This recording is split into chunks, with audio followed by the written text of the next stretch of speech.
When they handed me the envelope marked Final Account Statements, I thought I knew everything there was to know about my husband.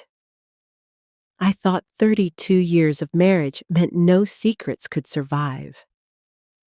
I thought the hardest part of losing him was already behind me. I was wrong. My name is Patricia Coleman, and I'm 57 years old. 3 months ago, my husband Daniel died of a sudden heart attack in our driveway. He was carrying groceries. A bag of oranges rolled across the pavement while I screamed his name. The paramedics said he was gone before he hit the ground. They said it was quick. They said it like that was supposed to comfort me. Nothing comforts you when your husband of 3 decades collapses in front of you and never opens his eyes again. The funeral was beautiful, if a funeral can be beautiful. Our daughter Emma flew in from Seattle with her husband and 2 kids. Our son Marcus drove up from Houston. The church was packed. Daniel had been a high school history teacher for 28 years, and it seemed like every student he'd ever taught showed up to say goodbye. They told stories about how he made the Civil War come alive, how he stayed late to help them with college essays, how he believed in them when no one else did. I stood there in my black dress, shaking hands, accepting casseroles, listening to everyone talk about what a good man he was. And he was. Daniel was steady, reliable, kind.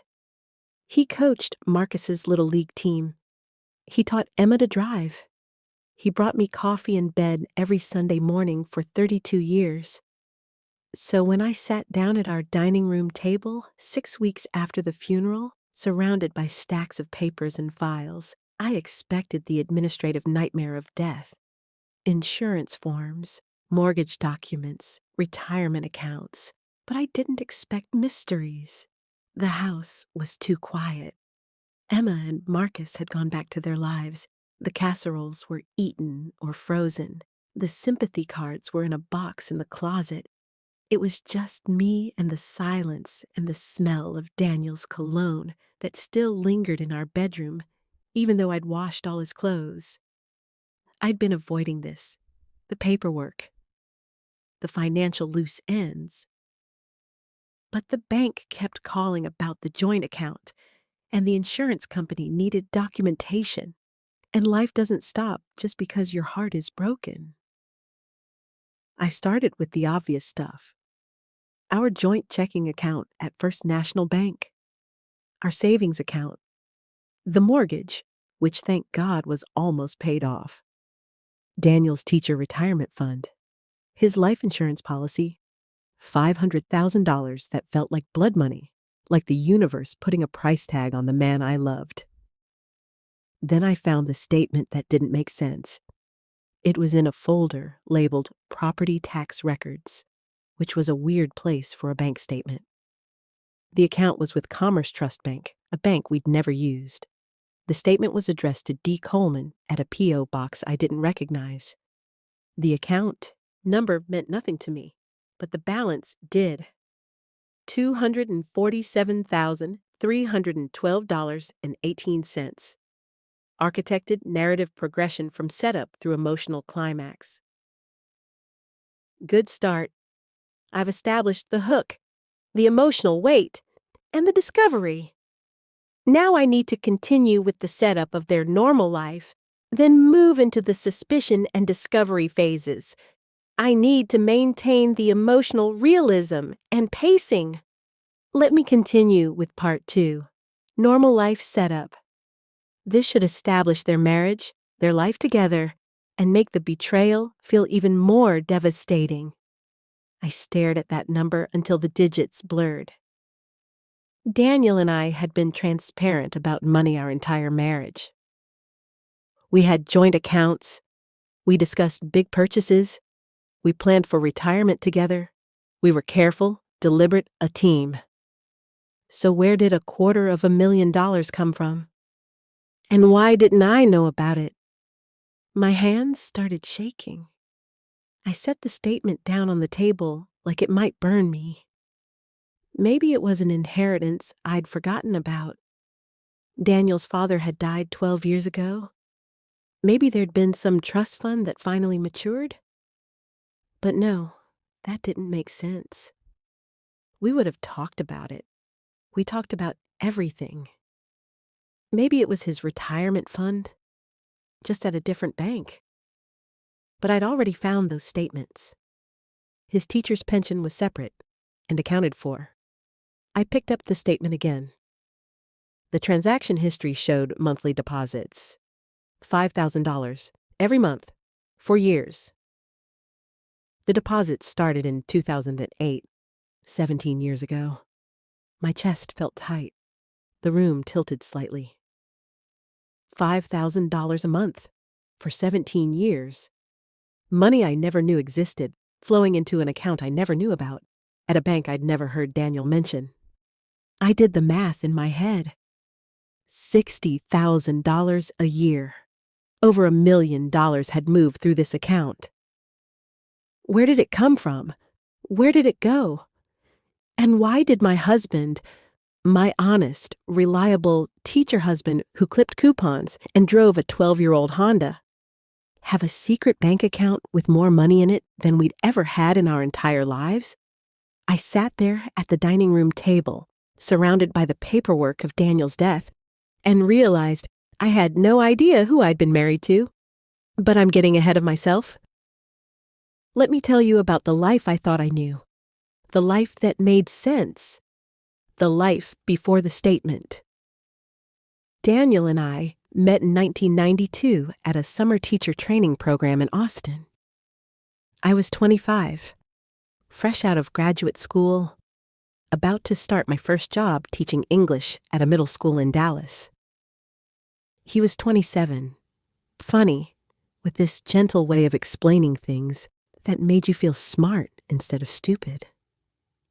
We got coffee after one of the sessions, then dinner. Then we stayed up until 3 a.m, talking on the steps of the campus library about books and teaching and what kind of life we wanted to build. 6 months later, he proposed with his grandmother's ring. We got married the following June in a small ceremony at my parents' church. Emma came along 2 years after that. Marcus followed 3 years later. Our life was ordinary in the best way. Daniel taught American history at Lincoln High School. I taught English at Riverside Middle until Emma was born, then stayed home until both kids were in elementary school. When I went back to work, it was part-time at the local library, shelving books and helping kids with homework. We lived in a 3-bedroom house on Maple Street in a neighborhood where everyone knew each other. We had barbecues in the backyard. We went to parent-teacher conferences and soccer games and band concerts.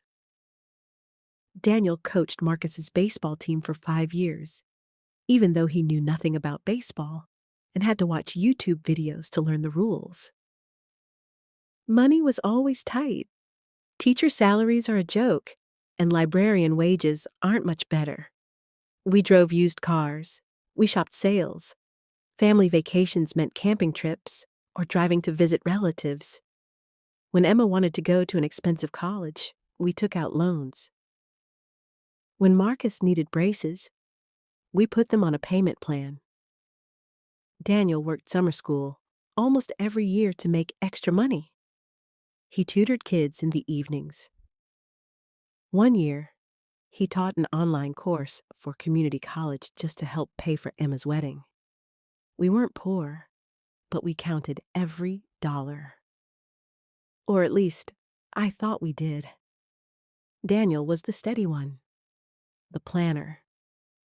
Every Sunday morning, after he brought me coffee in bed, we'd sit at the kitchen table and review the bills. He'd have everything laid out, the mortgage payment, the utility bills, the grocery budget. He'd show me the account balances. We'd talk about what we could afford. He was so careful, so responsible. If we wanted to spend more than $200 on something, we discussed it first. When I wanted to buy a new couch last year, we talked about it for 3 weeks before he agreed. How do you hide $5,000 a month from someone when you're supposedly being that careful? Our marriage wasn't perfect. No marriage is, but it was good. Solid. We still held hands watching TV. We still said, "I love you" every morning. We had the comfortable intimacy of people who'd spent 3 decades learning each other's rhythms. Daniel had his routines. He woke up at 5:30 every morning and went for a run. He graded papers at the kitchen table while I made dinner. He watched the History Channel before bed. On Saturdays, he'd work in the garage on small woodworking projects, birdhouses, picture frames, little shelves. He'd come in smelling like sawdust and kiss my forehead. He was present. He was there. He was mine. Or so I thought. Now I was sitting at our dining room table, looking at proof that somewhere in all those routines, all that togetherness, all those years, Daniel had been living a parallel life I knew nothing about. I didn't call anyone that first night. I didn't tell Emma or Marcus. I didn't call Daniel's brother or my sister. I just sat there with that bank statement in front of me until the sun went down and the house got dark around me. Part of me wanted to believe there was an innocent explanation. Maybe it was related to his job somehow.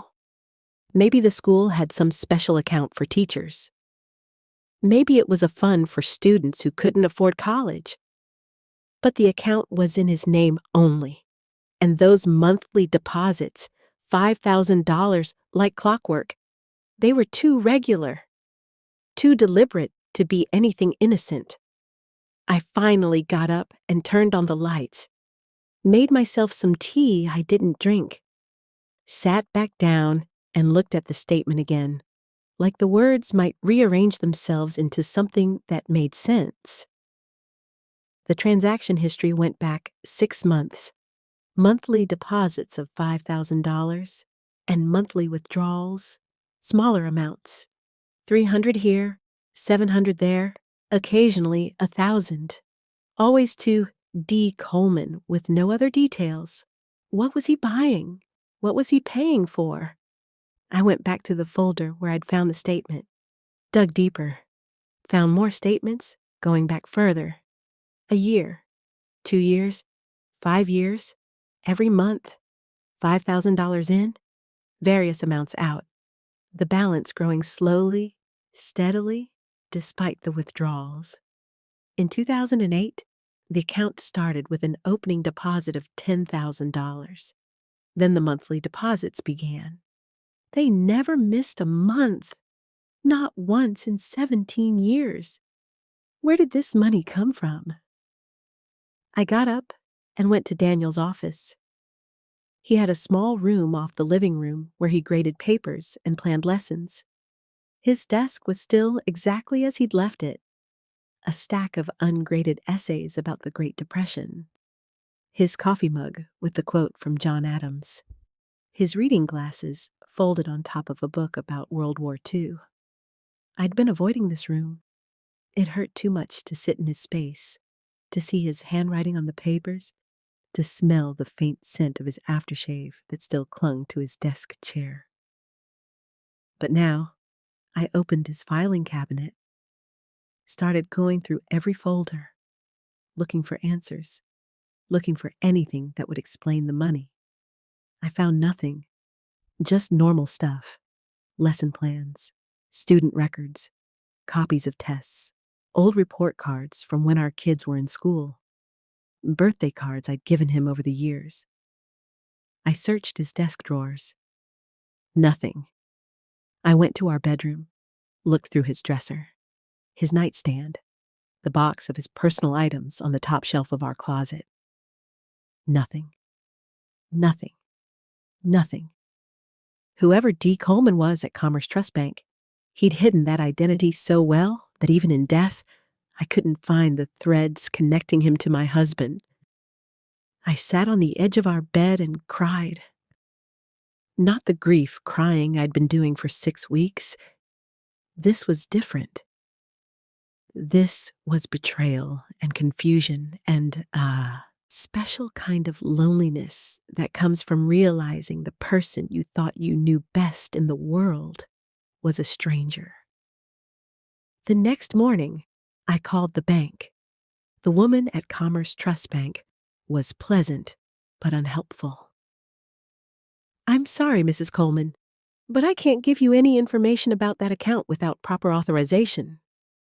"I'm his widow," I said, trying to keep my voice steady. "My husband died 6 weeks ago. I'm the executor of his estate." "I understand, and I'm very sorry for your loss. But you'll need to provide documentation. The death certificate, letters testamentary showing you're the legal executor, and proof of your identity." I wanted to scream. Instead, I said, "Fine, I'll bring everything in." "Can I come this afternoon?" "Of course. We're open until 5. I gathered everything, made copies of the death certificate I'd been carrying around like a terrible membership card to a club no one wants to join, found the court documents naming me executor, grabbed my driver's license, passport, marriage certificate. Commerce Trust Bank was on the other side of town, in a strip mall I'd never been to. The branch was small, just a few desks and a single teller window. It smelled like air conditioning and carpet cleaner. The woman I'd spoken to on the phone, her name tag said Jennifer, led me to a small office. She looked at all my documents, made copies, typed things into her computer. "Okay, Mrs. Coleman, I can give you access to the account now. Would you like a printout of the full transaction history?" "Yes, everything, from the beginning." She typed some more. The printer whirred to life. Pages started coming out. 1 page, 5 pages, 10 pages, 20. Jennifer gathered them, stapled them together, handed them to me. "Is there anything else you need today?" I looked down at the stack of papers in my hands. "Can you tell me where the monthly deposits came from?" She looked at her computer screen. "They're marked as transfers from another account at a different institution. Wire transfers from Highland State Bank." Highland State Bank? I didn't recognize that name either. "And the withdrawals? Where did that money go?" Jennifer clicked through a few screens. "Most of them were ATM withdrawals, or checks made out to D. Coleman. Some were electronic payments. Without the account holder's permission, I can't give you specifics about the payees, but—" She paused, looked at me with something like pity. "But now that you're the legal owner of the account, you could request those records. It would take a few days." "Please," I said, "I need to know everything." I drove home with the bank papers on the passenger seat next to me. Didn't look at them until I was back at the dining room table with a glass of wine I definitely needed. Then I started reading. The pattern was even clearer, laid out over 17 years. $5,000 in every single month from Highland State Bank.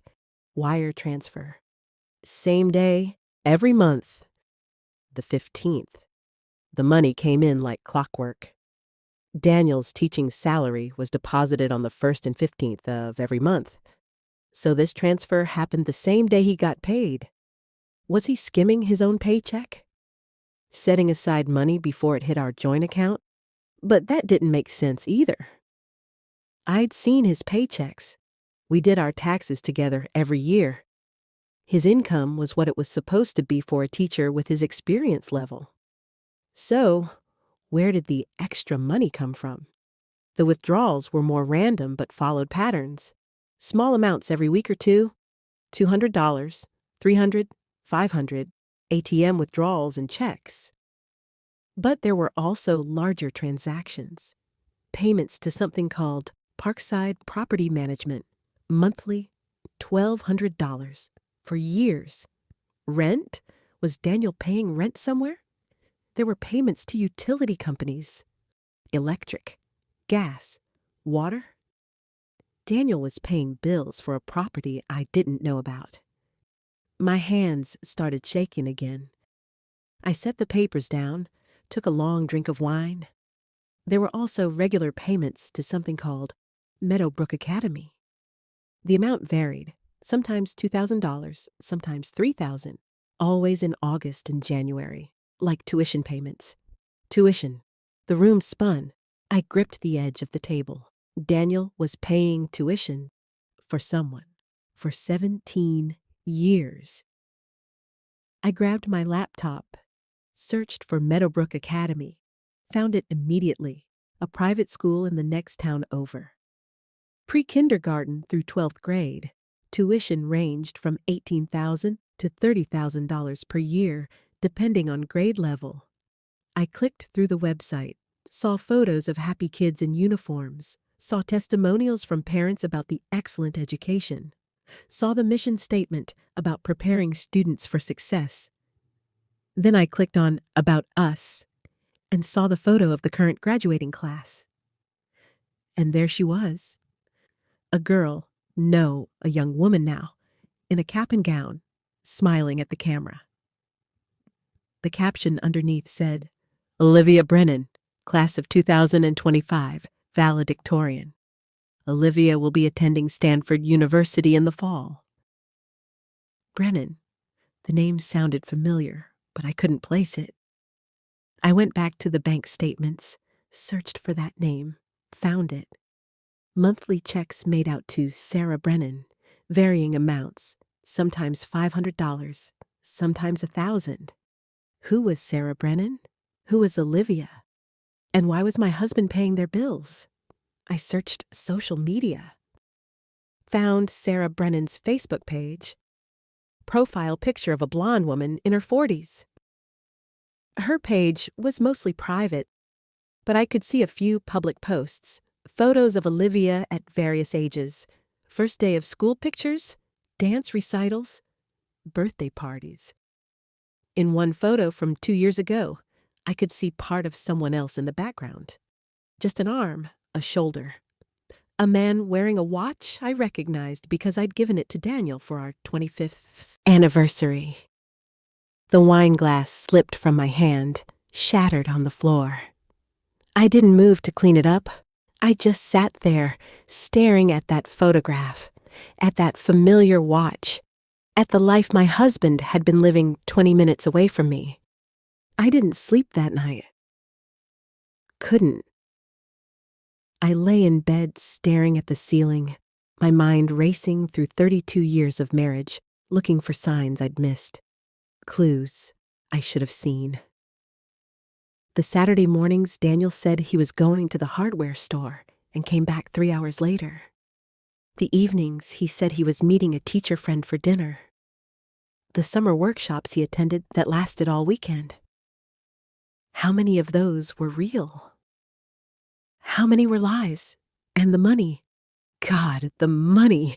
$5,000 a month, $60,000 a year, over $1 million total. Where did it come from? Daniel's teaching salary was around $70,000 a year. After taxes, that left maybe $4,000 a month. Our mortgage was $1,800. Utilities, food, car payments, insurance, we were always stretched thin. We had some savings, but not much. So how did he have an extra $5,000 every month to put in a secret account?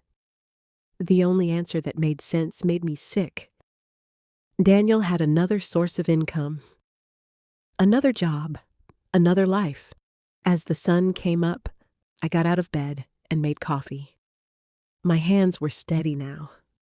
The shock was wearing off, replaced by something harder. Something cold and determined. I needed answers. Real answers. And there was only one person who could give them to me. I found Sarah Brennan's address through a public record search. She lived in a townhouse in Riverside Heights, a decent middle-class neighborhood, 15 minutes from our house. Close enough that Daniel could have driven there and back in his lunch break. Maybe he did, all those years. I waited until 9 in the morning. Then I got dressed, put on the pearls Daniel gave me on our 20th anniversary, and drove to Sarah Brennan's house. The townhouse was neat, well-maintained. There was a small garden out front with flowers I recognized because Daniel and I had planted the same ones in our yard. A silver Camry was parked in the driveway. Music was playing inside. I could hear it faintly through the windows. I rang the doorbell. The music stopped. Footsteps. The door opened. Sarah Brennan was prettier in person than in her photos. Blonde hair pulled back in a ponytail. Blue eyes. Wearing yoga pants and a sweatshirt. She looked confused when she saw me. "Can I help you?" she asked. "I'm Patricia Coleman," I said. My voice was calm, steady. I was proud of that. "Daniel Coleman's wife. I think we need to talk." All the color drained from her face. She grabbed the doorframe like she might fall. "Oh, God," she whispered. "Oh, God, you know." "I know about the money," I said. "I know about the account. I know about Meadowbrook Academy. I know about Olivia. What I don't know is why. So I'm going to come inside, and you're going to tell me everything. Or I'm going to call the police and report that my husband's money was stolen." It was a bluff. I had no idea if any crime had been committed, but she didn't need to know that. Sarah stepped back. Let me in. The townhouse was exactly the kind of place Daniel would have liked. Clean, organized, full of books. There were photos everywhere of Olivia at different ages, and in some of them, not many, but enough, there was Daniel. At Olivia's elementary school graduation, at her sweet 16 party, standing behind her at what looked like a father-daughter dance. My legs went weak. I sat down on the couch before I fell down. "How long?" I asked. Sarah sat in the chair across from me. She was crying now. 20 years. 20 years. I said it out loud, trying to make it real. "You've been sleeping with my husband for 20 years. "It wasn't like that," she said quickly. We weren't." She stopped, took a shaky breath. "It wasn't an affair. Not really. It was." "Then what was it?" I was amazed at how calm I sounded. Inside, I was screaming. Sarah wiped her eyes. "We were friends first. I met Daniel at a teachers' conference in 2004. We talked about education, about books, about life. We became friends. Just friends. I was going through a divorce. He listened. He was kind." "So kind he went to bed with you?" "It was one time," she said. "One night, one mistake. We were both lonely. We'd both had wine. It shouldn't have happened. We both knew it. We agreed it couldn't happen again. But clearly it did." "No," she said. "I mean, yes, we stayed friends, but we weren't together. Not like you think. And then 6 months later, I found out I was pregnant." The world tilted again. "Olivia." Sarah nodded, tears streaming down her face. "I didn't know what to do. I was barely surviving on my own after the divorce. I couldn't afford a baby. I considered." She couldn't finish the sentence. "And you told Daniel." "I had to. He deserved to know. And he—" She laughed, a bitter sound. "He was so Daniel about it. He said he'd help. He said it was his responsibility. He said he'd take care of us. Both of us. So he opened a secret bank account and played house with you for 17 years while I thought we were living on a teacher's salary." "It wasn't like that." Sarah stood up, angry now. "He didn't play house. We weren't a couple. He was Olivia's father. He wanted to support his daughter. He wanted to make sure she had everything she needed. His daughter. The words felt like glass in my mouth. So all those Saturdays he said he was running errands? All those evenings he worked late? He was spending time with Olivia, helping her with homework, taking her to soccer games, being her dad, while lying to me every single day. He didn't want to hurt you, Sarah said softly. He loved you. He talked about you all the time, about Emma and Marcus, about your life together. He said you were the love of his life. He said he'd made a terrible mistake and he was trying to do the right thing without destroying everything. Well, congratulations, I said. He destroyed everything anyway. He just had the decency to die before I found out what a liar he was. I stood up, looked around at this life Daniel had built in secret, this daughter he'd raised behind my back, this woman he'd been tied to for 2 decades. Where did the money come from? I asked. Sarah hesitated. Daniel did consulting work. Online curriculum development for education companies. He'd work late at night, on weekends. He never told you because he didn't want you to feel guilty about him having to work so hard. The money went straight into the account at Highland State Bank, and then he'd transfer it to the account at Commerce Trust. So simple. So methodical. So completely Daniel. You took more than $1 million from my family, I said quietly, while my kids ate peanut butter sandwiches for lunch and wore hand-me-down clothes. While Emma graduated with $50,000 in student debt because we couldn't afford to help her. While Marcus drives a car with 200,000 miles on it because we couldn't afford a newer one. You took all that money and sent your daughter to private school and lived your nice, comfortable life while we struggled. Daniel wanted to help Emma and Marcus too, Sarah said. He wanted to give them more, but if he suddenly had more money, you'd ask questions. So he did what he could. He was trying to balance everything. He was a coward, I said, and a liar. And I hate him for this, but I hate you more. Because you had a choice. You could have walked away. You could have told him no. But instead, you let him destroy his marriage, betray his family, and live a lie for 17 years. I'm sorry, Sarah whispered. No, you're not. You're sorry you got caught. There's a difference. I walked to the door, turned back. Does Olivia know? Sarah nodded. Daniel told her when she was 13. He wanted her to know the truth. She knows about you, about Emma and Marcus. She knows she has half-siblings. And does she know that her college fund is paid for with money stolen from her half-sister's future? Sarah flinched but didn't answer.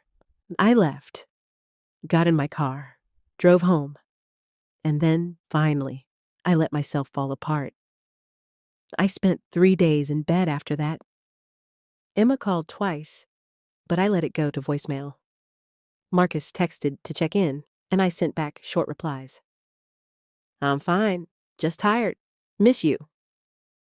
I wasn't fine, but I didn't know how to explain this to them.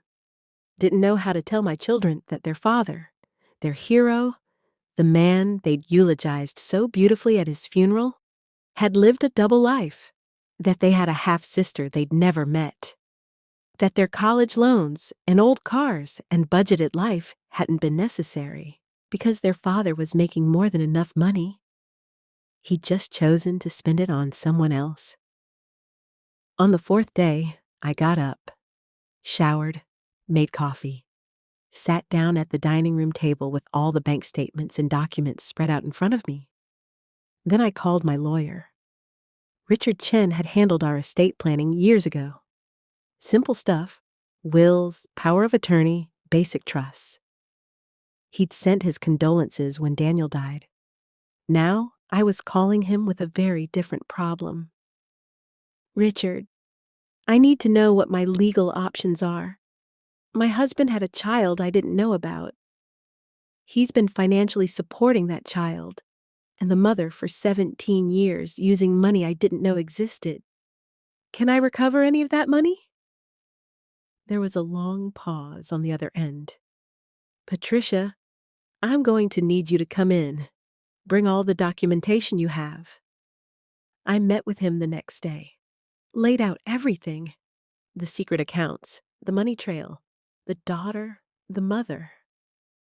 Richard took notes, asked questions, looked more and more grim as the story unfolded. Finally, he sat back in his chair. This is complicated. The money from the consulting work. Technically, that was Daniel's separate income. In this state, income earned during a marriage is generally considered community property, which means you had a right to half of it. But proving that you didn't have knowledge of or access to those funds, and that he deliberately hid them, that's harder. He definitely hid them, I said. I believe you. But from a legal standpoint, Daniel's estate includes all his assets at the time of death, including that account at Commerce Trust.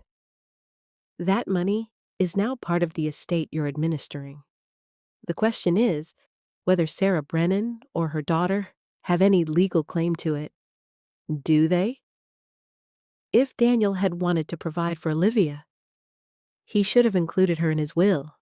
He didn't. Which means, legally, she has no claim. The estate passes to you and your children according to the will he did leave. Something eased in my chest. So the money comes back to us. The money that's left, yes. What's already been spent is gone. But moving forward, you control those assets. Richard leaned forward. However, Patricia, there's something else you need to consider. If you pursue this aggressively, if you cut off all support to Sarah and Olivia, if you reclaim every dollar, this is going to become public. Emma and Marcus will find out. Your community will find out. Daniel's reputation will be destroyed. Are you prepared for that? I thought about it. About Emma and Marcus's faces when they learned the truth. About Daniel's former students hearing that their beloved teacher had a secret family. About standing in church while people whispered.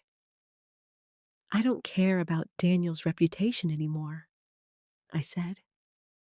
He should have thought about that before he lied to everyone for 17 years, and my kids deserve to know. They deserve the truth, even if it hurts. Okay. Then, Richard said, let's talk about how we're going to handle this. The plan was straightforward. Richard would send a letter to Sarah Brennan informing her that all financial support from Daniel's estate would cease immediately. The account at Commerce Trust would be closed and the remaining balance transferred to me. Any ongoing payments for tuition, rent, or utilities would stop. If Sarah wanted to contest this, she could. But she'd have to prove Olivia was Daniel's child, which would mean a paternity test, which would mean admitting publicly to the affair and the secret family. Richard doubted she'd want that. What about Olivia? I asked. She didn't choose any of this. She's a kid, and apparently she got into Stanford. She's 18, Richard said gently. Legally an adult. And there are scholarships, student loans, work-study programs. If she's as smart as you say, she'll figure it out. I nodded. Tried to ignore the guilt gnawing at my stomach. This wasn't my fault. I hadn't created this situation. Daniel and Sarah had, but Olivia was still Daniel's daughter. Still my children's half-sister. Still a girl whose father had just died. Send the letter, I said.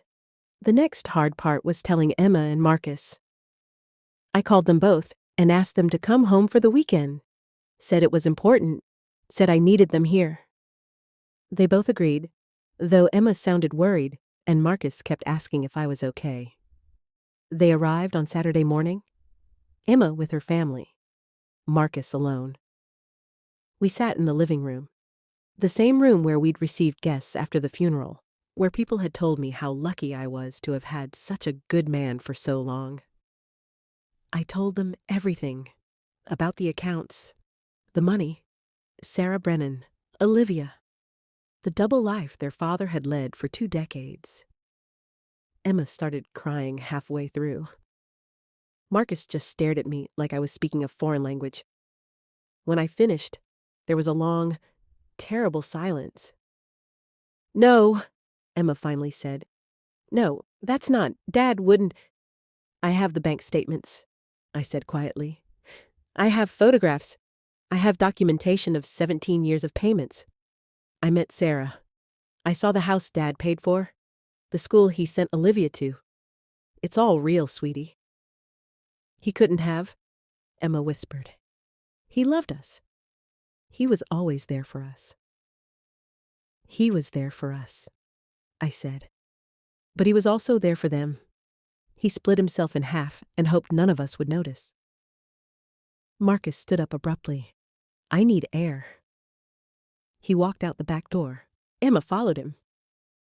I could see them through the window, Marcus pacing, Emma standing with her arms wrapped around herself. Emma's husband, Brian, came and sat next to me. "I'm sorry, Patricia. I don't even have words." "Neither do I." When Emma and Marcus came back inside, Marcus's eyes were red. He sat down heavily on the couch. "So we have a sister?" he said flatly. "Half-sister?" I said. "Does she know about us?" "According to Sarah, yes. Daniel told her when she was 13. And she just, what? Accepted that her dad had a whole other family?" "I don't know, honey. I didn't talk to Olivia. I only met Sarah." "What's she like?" Emma asked. Her voice was small, childlike. I tried to find the right words. "She seemed sorry. She said it was a mistake, one night, and then she got pregnant, and Dad felt responsible." "Responsible," Marcus repeated. "So responsible he lied to us for our entire lives. So responsible he paid her rent while we ate spaghetti 4 nights a week.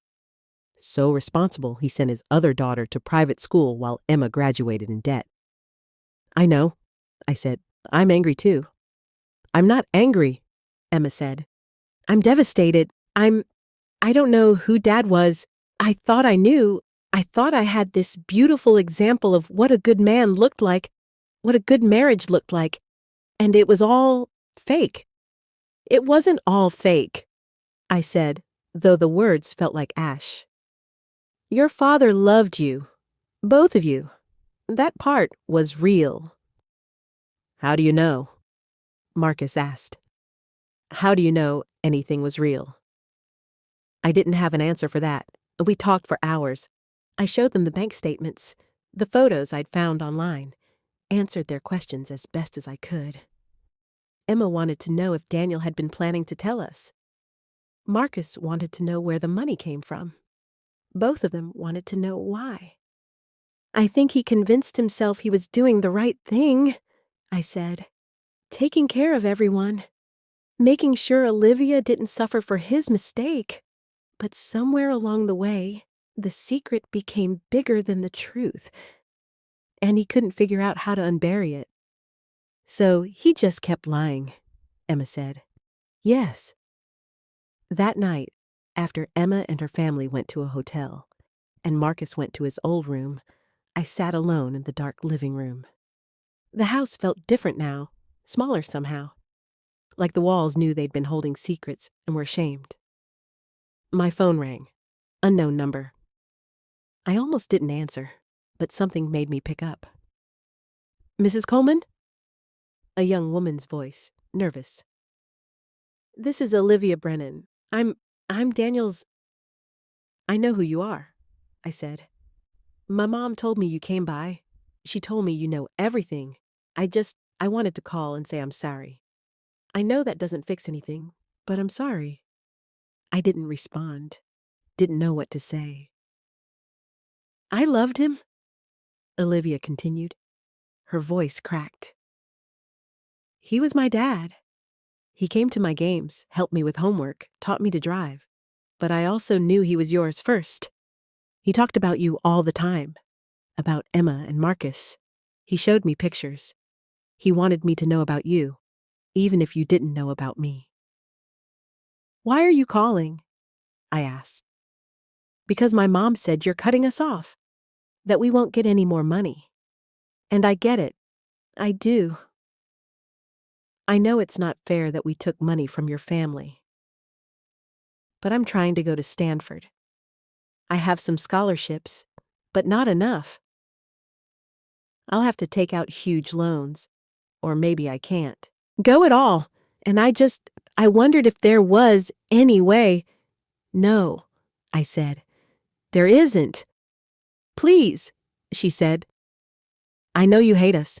I know we ruined everything, but I didn't choose this. I didn't ask to be born. I didn't ask to have a dad who lived 2 lives. I'm just trying to go to college. So is Emma, I said. My daughter who graduated with $50,000 in debt because her father told me we couldn't afford to help her, while he was sending you to a $30,000 a year private school. So no, Olivia, I'm not going to give you more money. I'm not going to fund Stanford while Emma is still paying off loans. You want to go to college? Welcome to the club. Get scholarships. Get loans. Get a job. Figure it out like millions of other kids do. But your father made choices, I said. Terrible, selfish choices. And those choices have consequences. I'm sorry you're caught in the middle of this. I'm sorry your father died. I'm sorry your college plans are harder now. But none of that is my responsibility. None of that is my family's problem to solve. There was silence on the other end. Then, quietly, he really loved you, you know. He told me once that his biggest regret was that loving both his families meant betraying one of them. He wished he could undo it, but he couldn't. He could have told the truth, I said. He could have been honest. He could have let me decide if I wanted to stay married to a man who'd had an affair and fathered a child with someone else. But he didn't. He made that choice for me, and that's what I can't forgive. I hung up, turned off my phone, sat in the dark and cried for the man I'd loved, the man I thought I knew, the man who'd taken all my trust and buried it in secrets. The next 3 months were a slow rebuild. That's the only way I can describe it. Like I was taking all the pieces of my life, the pieces that made sense and the pieces that didn't, and trying to build something new from the rubble. Richard handled the legal parts. Sarah didn't contest the termination of support. She sent one letter through Richard asking if there was any way we could reconsider, especially for Olivia's education. Richard responded with a firm no on my behalf. I found out later, through a mutual acquaintance, that Sarah had to move out of the townhouse. She got an apartment closer to her work. Olivia deferred her Stanford admission for a year and got a job to save money. She'd applied for additional scholarships and loans. Part of me felt guilty about that. A very small part. The rest of me remembered Emma's face when she talked about her student debt. Remembered Marcus eating ramen noodles in his college dorm while Daniel was writing checks to Meadowbrook Academy. Emma and Marcus were struggling with the revelation in different ways. Emma wanted to talk about it constantly. She'd call me at odd hours, asking questions I couldn't answer. Did Dad ever mention Olivia to me? Had there been any signs? How could I not have known? I didn't have good answers. I'd asked myself the same questions 1,000 times. Marcus went the opposite direction. He didn't want to talk about it at all. When I tried to bring it up, he changed the subject. He stopped mentioning Daniel entirely, as if his father had been erased. You can't just pretend it didn't happen, I told him during one visit. "Watch me," he said, but I could see the hurt in his eyes, the betrayal. Marcus had idolized Daniel, wanted to be like him, taught history like him. Now that entire foundation was gone, I started seeing a therapist, Dr. Michelle Torres. She specialized in trauma and grief and betrayal, all the things I was drowning in. "What you're feeling is normal," she told me in one of our early sessions. "You're grieving two losses, the loss of your husband and the loss of the life you thought you had. Both of those are profound. Both of those deserve space to hurt. I don't know how to be angry at someone who's dead," I admitted. "I can't yell at him. I can't demand answers. He's just gone, and I'm left with all these feelings and nowhere to put them." "Write him a letter," Dr. Torres suggested. "Tell him everything you wish you could say. You don't have to send it anywhere. It's just for you." So I did. I sat down at the dining room table where I'd discovered his secret, and I wrote Daniel a letter. I told him how much I loved him, how he'd been my best friend for 3 decades, how I'd trusted him with everything, my heart, my body, my future, my children. I told him how betrayed I felt, how angry, how worthless, like 32 years of faithfulness and partnership meant nothing because he'd been able to lie to my face every single day. I told him I wished he'd told me the truth, that I wished he'd trusted me enough to be honest, that even if it meant the end of our marriage, at least I would have had a choice. I told him I didn't know if I could forgive him, that some days I hated him. Some days I missed him so much I couldn't breathe. Some days, both at the same time. I told him I was taking the money, all of it, the $247,000 in the Commerce Trust account. I was splitting it 3 ways, 1/3 for Emma to pay off her student loans, 1/3 for Marcus to buy a reliable car and start a down payment fund for a house, and 1/3 for me to rebuild the retirement savings we should have had all along. I told him I was done protecting his reputation, that Emma and Marcus knew everything, that his brother knew, that my sister knew, that some of his friends from school were asking questions, and I was answering them honestly. I told him I hoped he'd loved Sarah, that I hoped the time with Olivia had been worth it, because it cost him everything else. I told him I'd given him my whole life, and he'd given me back a fraction. And then I burned the letter in the backyard fire pit and watched the smoke carry my words away. It didn't fix anything, but it helped. Emma came over a week later with news. She'd made contact with Olivia through social media. They'd been messaging. "I needed to know," she said. "I needed to see her, to understand." "And do you?" I asked. "Understand?" "A little. She's not what I expected. She's smart, funny. She's lost. Her dad just died, just like ours did, and she's figuring out that he wasn't who she thought he was either. Are you going to keep talking to her?" Emma nodded. "She's my sister, Mom. Half-sister, but still. She didn't ask for any of this. And maybe, I don't know. Maybe we can both heal better if we're not pretending the other one doesn't exist. What does Marcus think about that?" "Marcus thinks I'm crazy, but Marcus isn't ready to deal with any of this yet." "I am." I hugged my daughter. "Then do what you need to do. I trust your judgment." "Do you hate her?" Emma asked. "Olivia?" I thought about it, really thought about it. "No," I said finally. "I don't hate her. She's a kid who lost her father. I hate what Daniel did. I hate that he put all of us in this position. But Olivia, she's just collateral damage, like the rest of us." 6 months after Daniel's death, I did something I'd been thinking about for weeks. I took half of the money from the Commerce Trust account, Emma's share and Marcus's share, and I set up education funds. Not for them. They were done with school. But for their kids, for Emma's 2 children and any future grandchildren. Full ride to any in-state public university. Daniel had spent over $1 million making sure Olivia got a private school education and a shot at Stanford. Fine. I'd make sure his legitimate grandchildren got their education paid for too. The rest of my share of the money, about $82,000, I donated.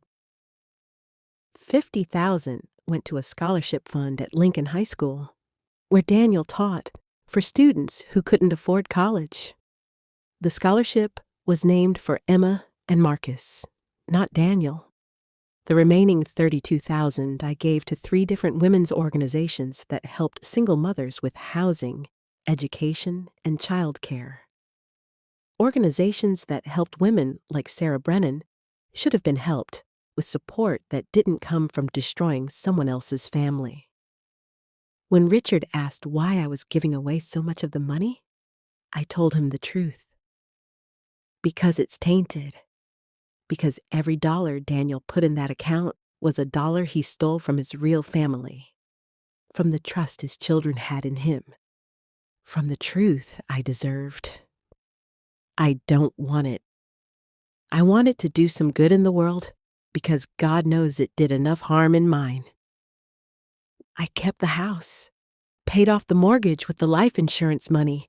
It's too big for just me, but it's mine, and it's full of memories that aren't all poisoned.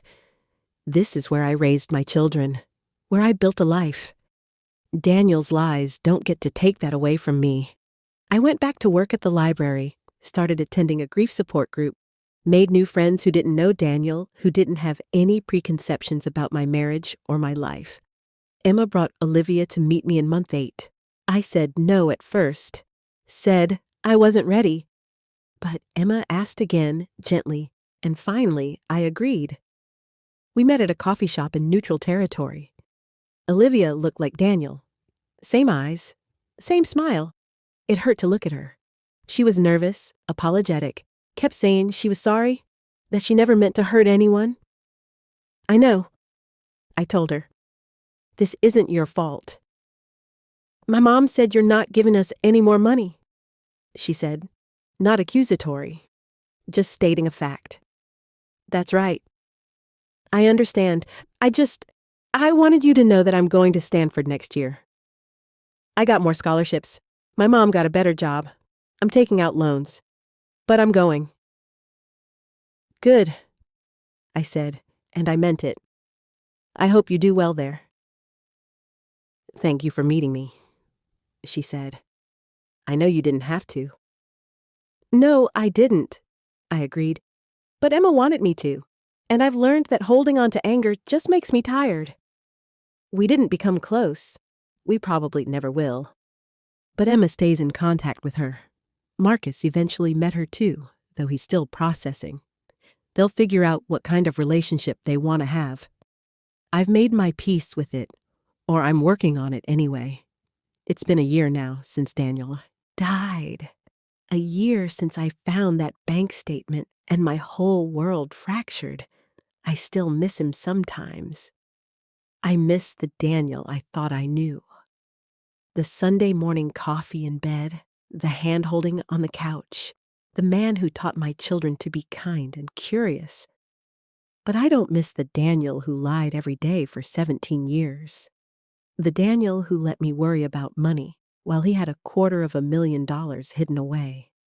The Daniel who built a second family while promising me I was enough.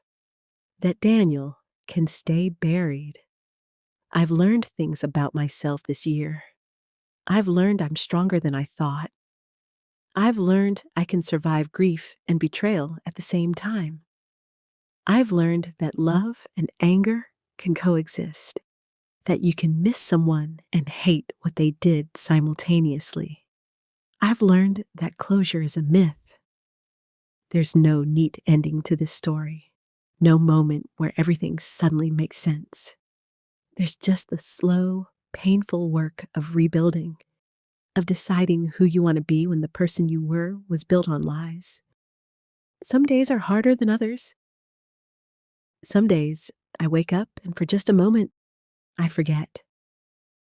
I reach for Daniel's side of the bed, or I think about calling him, or I smell his cologne in the closet, and then I remember, and the grief hits fresh and sharp. But most days now, I'm okay. More than okay. I'm building a life that's mine, not the life I planned, not the retirement I imagined, sitting on a porch somewhere with Daniel, watching grandkids play, but a life that's real, true, built on solid ground instead of secrets. Emma is doing better. She paid off her student loans with the money I gave her. She and Brian bought a bigger house. She still talks to Olivia occasionally. They'll never be close the way sisters raised together might be. But they're finding their way. Marcus is slower to heal. He's in therapy now, too. He's working through his feelings about Daniel, about fatherhood, about what kind of man he wants to be. He's taken his time. That's okay. We all heal at our own pace. As for me, I'm learning to like my own company. Learning that being alone isn't the same as being lonely. I've joined a book club, started volunteering at a literacy program, planted a garden. Small things, but they're mine. I've also learned something about forgiveness. I don't know if I'll ever fully forgive Daniel for what he did, but I'm working on forgiving myself for not knowing, for not seeing the signs, for all the times I questioned something and let it go. I did nothing wrong. I was a faithful wife, a good mother, a partner in every sense of the word. Daniel's choices were his own. His lies were his own. I can't carry the weight of his deception anymore. So I'm setting it down, day by day, piece by piece. There's a quote I read recently that's been helping me. The truth will set you free, but first, it will make you miserable. That's been my year. The miserable part. But I'm starting to feel the freedom now. The lightness of not carrying secrets that were never mine to begin with. I don't know what the next year will bring. Maybe I'll date again someday, though I can't imagine trusting someone enough right now. Maybe I'll travel, take all those trips Daniel and I talked about but never took. Maybe I'll just keep building this quiet, honest life I'm creating. Whatever happens, it will be real. No hidden accounts, no secret children, no lies told so many times they become truth. Just me, figuring out who Patricia Coleman is when she's not defined by being Daniel's wife. And you know what? I think I'm going to like her. So here's my question for you. As one human to another, if you found out your entire life was built on a lie, what would you do? Would you burn it all down? Or would you try to salvage what was real? Would you forgive? Or would you let the anger fuel your rebuilding? I don't have all the answers. I'm still figuring this out, but I've learned that surviving betrayal isn't about finding the perfect response. It's about waking up every day and choosing to keep going, choosing to believe that even though the past was full of lies, the future can be full of truth. It's been the hardest year of my life, but I'm still here, still standing, still moving forward. And if you're going through something similar, if you've discovered secrets that shattered your world, know that you can survive this too. It won't be easy. There will be days when you want to give up. Days when the anger feels too big to carry. Days when you miss the lie because it was more comfortable than the truth. But you'll survive. And eventually, you'll do more than survive. You'll build something new, something real, something that's yours. That's what I'm doing. one day at a time. And I hope that wherever you are, whatever you're facing, you'll find the strength to do the same. Thank you for listening to my story. Thank you for letting me share this burden with you. Sometimes the hardest part of betrayal is feeling alone in it. So if nothing else, know that you're not alone. We're all just doing our best to navigate the truth after years of lies. And that's enough.